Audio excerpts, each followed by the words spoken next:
Imagine finding everything you've built packed in boxes, with someone trying to ruin it all because of choices they could not accept. What happens when standing your ground turns a friendship into a battlefield? My story begins with a little context about my roommate, whom I was friends with for about a year before we decided to live together. She had experienced pregnancy-related trauma, choosing to have an abortion 2 years ago. Her former fiancé was verbally abusive, and she had become pregnant without her consent. The trauma was something she openly discussed from the day I met her. We shared a mutual friend who was attempting to conceive with her husband. This friend would openly discuss her attempts and even a miscarriage with my roommate, and my roommate seemed fine discussing these topics and remaining friends with her. However, when I got pregnant, this easygoing acceptance vanished. I told her through a text message, specifically to have it in writing, that I planned to stay in the apartment until our lease ended on June 30th. If she felt uncomfortable, that feeling was her responsibility to manage.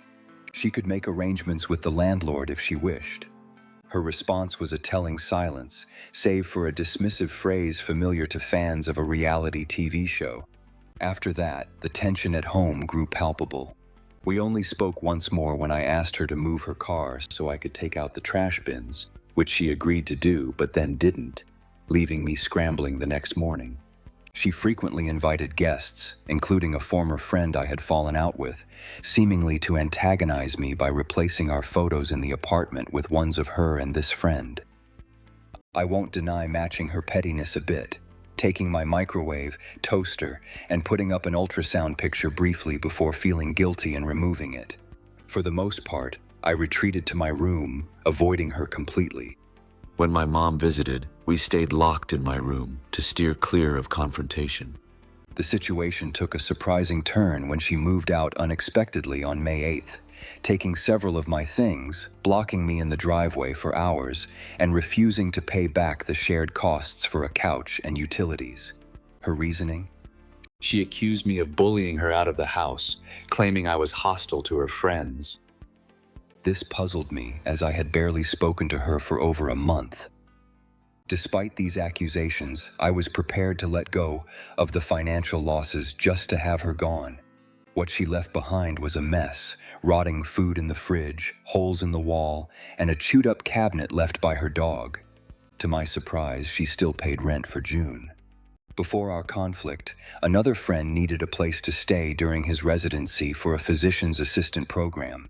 We both agreed to let him stay, and since she moved out, I set him up in her old room for better privacy. He was a welcome companion, and I didn't charge him rent or utilities.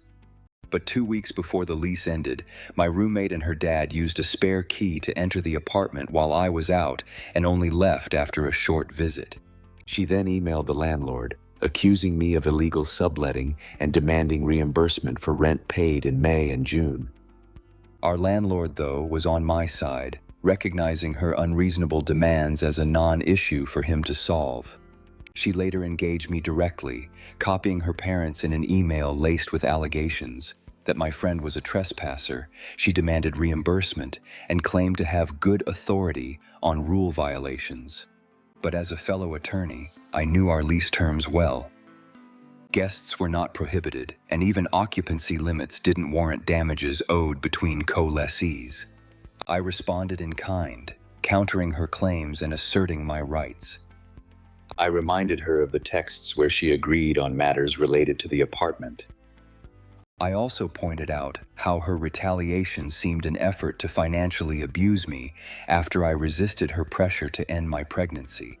I told her not to contact me again and noted any legal action would result in a countersuit for unpaid utilities and the couch. Silence followed. By the time I moved out, the landlord agreed to split our deposit. My pregnancy is progressing well, and this chapter closes. Peace, at last. Speaking of confrontations, one commenter couldn't hold back. Please tell me when you reply to her email, you reply all so her parents can see what she is doing. Please tell me you did that. Here's a sentiment many shared. Not the jerk. She really thought she could pull the "I'm a lawyer" card on another lawyer and win. Good for you for standing your ground and protecting your peace. Congrats on the pregnancy. Hope the rest of it is stress-free. In disbelief, another observed, "This story is even more wild knowing that she is an attorney." Glad you're in a much better place and congratulations. If stories like this pique your interest, why not hit that subscribe button so you don't miss the next one? And tell me, was my response justified, or could I have handled it differently? Let me know below. And if you're curious about previous tales, you might want to hear about the time I unknowingly offended someone by not understanding a tradition related to my friend Ravi.